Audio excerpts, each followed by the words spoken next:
Hello friends and welcome back to my channel. Today I'm going to be making one of my favorite carrot side dishes. Okay my sweet friends, this is what I'm going to do.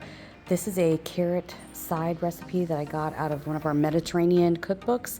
It's really good. It calls for wine, orange zest, carrots, honey, salt, pepper, olive oil, and fresh thyme.